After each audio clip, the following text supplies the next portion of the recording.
नमस्कार दोस्तों, आप सभी का स्वागत है। दोस्तों, विवाह ये अनंत काल से चली आ रही एक प्राचीन परंपरा है। हिंदू धर्म में विवाह एक अत्यंत पवित्र संस्कार माना जाता है। ब्रह्मदेव ने वेदों की रचना की थी, तब उनमें मनुष्य पर किए जाने वाले जो 16 संस्कार बताए थे, उनमें से एक संस्कार विवाह भी बताया गया था। शादी जीवन भर का संबंध होता है और हमारा समाज आज भी एक ही विवाह को मान्यता देता है। इसीलिए हर कोई ये सोचता है कि उसके जीवन में आने वाले इंसान से अच्छा निभाव हो सके। लेकिन कभी-कभी किसी भी कारण से पति पत्नी की आपस में नहीं बनती और उनके बीच में हमेशा क्लेश की स्थिति बनी रहती है। ऐसा किस कारण से होता है और इस क्लेश को दूर कैसे करें, आज हम ये जानेंगे। साथ ही ये भी देखेंगे कि पति पत्नी अपने रिश्ते को मजबूत कैसे कर सकते हैं।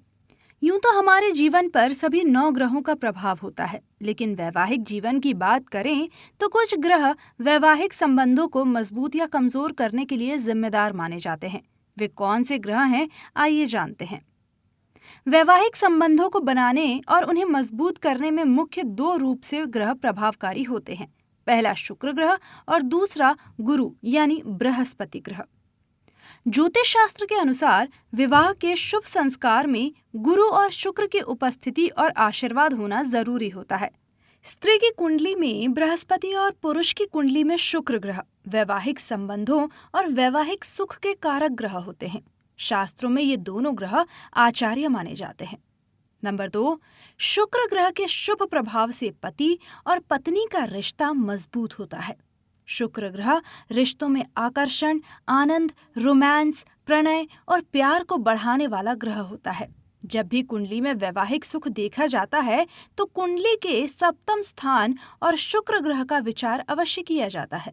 कुंडली में शुक्र ग्रह की शुभ या अशुभ स्थिति से दाम्पत्य जीवन में आने वाले सुख या दुख का पता लगाया जाता है। विवाह को सफल बनाने के लिए कुंडली में सप्तम स्थान में गुरु और शुक्र की स्थिति का शुभ होना जरूरी है। कुंडली में गुरु का भ्रमण विवाह के लिए उपयुक्त माना जाता है, परंतु मुख्य रूप से शुक्र के गुणों के कारण वैवाहिक जीवन शुक्र ग्रह पर अधिक निर्भर करता है। कुंडली में सप्तम स्थान पर यदि शुक्र ग्रह के साथ किसी भी शुभ ग्रह की युति होती है तो यह स्थिति वैवाहिक जीवन के लिए अत्यंत शुभ होती है। इसके विपरीत शुक्र ग्रह की पाप ग्रहों के साथ युति होने पर या शुक्र ग्रह पर पाप ग्रहों की दृष्टि होने पर वैवाहिक जीवन में परेशानियां और मुसीबतें आने लगती हैं और विवाह टूट भी जाता है।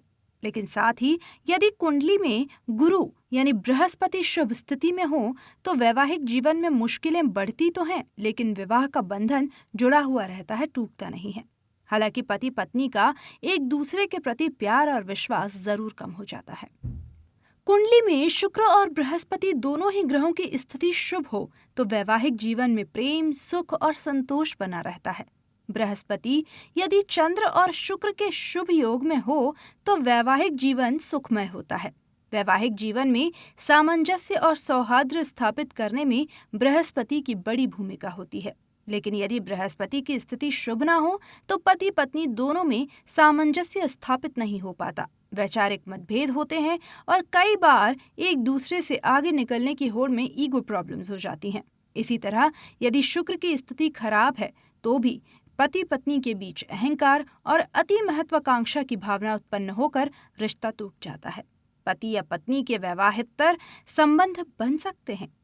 दोस्तों, हमारी कुंडली में कुछ ऐसे ग्रह भी होते हैं जो हमें वैवाहिक जीवन में बाधाएं और मुश्किलें उत्पन्न करते हैं। कुंडली में यदि सप्तम स्थान पर शनि, मंगल, राहु जैसे पाप ग्रह होते हैं तो विवाह से संबंधित जितनी भी बातें होती हैं उन सभी में कुछ न कुछ बाधाएं जरूर उत्पन्न होती हैं। आइए हम देखते हैं कि कैसे। नंबर 1, विवाह के लिए वर और वधू की कुंडली मिलाते समय दोनों ही कुंडली में मंगल की स्थिति का सबसे पहले विचार किया जाता है। वर या वधू में से कोई मांगलिक तो नहीं है, इस बात पर बहुत ध्यान दिया जाता है। ऐसा इसलिए क्योंकि वर या वधू दोनों में से कोई एक यदि मांगलिक है तो उसका प्रभाव वैवाहिक जीवन पर अशुभ होता है। किसी भी व्यक्ति की पत्रिका में यदि पहले, चौथे, 7वें, 8वें और 12वें स्थान पर मंगल होता है तो ऐसी कुंडली में मंगल का दोष होता है। इस कारण से व्यक्ति को जीवन में परेशानियां, अपघात, पारिवारिक जीवन में कलह, वैवाहिक जीवन में दुख, शारीरिक सुख में कमी जैसी कई दुविधाओं का सामना करना पड़ सकता है, जिससे उसका आर्थिक, सामाजिक और पारिवारिक जीवन मुश्किलों भरा हो जाता है। कुंडली में यदि राहु सप्तम स्थान पर है तो वैवाहिक जीवन में अविश्वास उत्पन्न होता है, मानसिक स्वास्थ्य खराब हो जाता है, जिससे शारीरिक और मानसिक सुख में कमी हो जाती है और कई बार छोटी सी बात पर भी रिश्ता टूट जाता है। कुंडली में यदि चंद्रमा या सूर्य राहु हो भी तो पति पत्नी दोनों में झगड़े होते हैं। इसी तरह सप्तम स्थान में शनि की स्थिति भी अशुभ है तो इसका दुष्प्रभाव करियर के साथ साथ आर्थिक और वैवाहिक जीवन पर बहुत ही बुरा पड़ता है। पति या पत्नी की कुंडली में सूर्य और शनि एक साथ हों तो देर से ही सही, लेकिन पति पत्नी का रिश्ता टूटता जरूर है। कभी कभी पारिवारिक सदस्यों, मित्रों या अन्य किसी रिश्तेदार की वजह से या फिर किसी वैवाहिक संबंध की वजह से भी पति पत्नी के रिश्ते टूट जाते हैं और इसके पीछे हमारी कुंडली में स्थित पाप ग्रहों की उपस्थिति का होना कारण है। कई बार पति पत्नी एक दूसरे से अलग भी नहीं होना चाहते और उनकी आपस में बनती भी नहीं है और उनके बीच कलह की स्थिति भी बनी रहती है। तो इसका कारण ये है कि पति पत्नी दोनों के ही ग्रह एक दूसरे के शत्रु ग्रह होते हैं या दोनों के ग्रहों और तत्वों के बीच में मित्रता नहीं होती, तो ऐसी स्थिति निर्मित हो जाती है। इसीलिए कुछ उपाय भी बताए गए हैं जिससे हमारी समस्याओं का समाधान हो सकता है।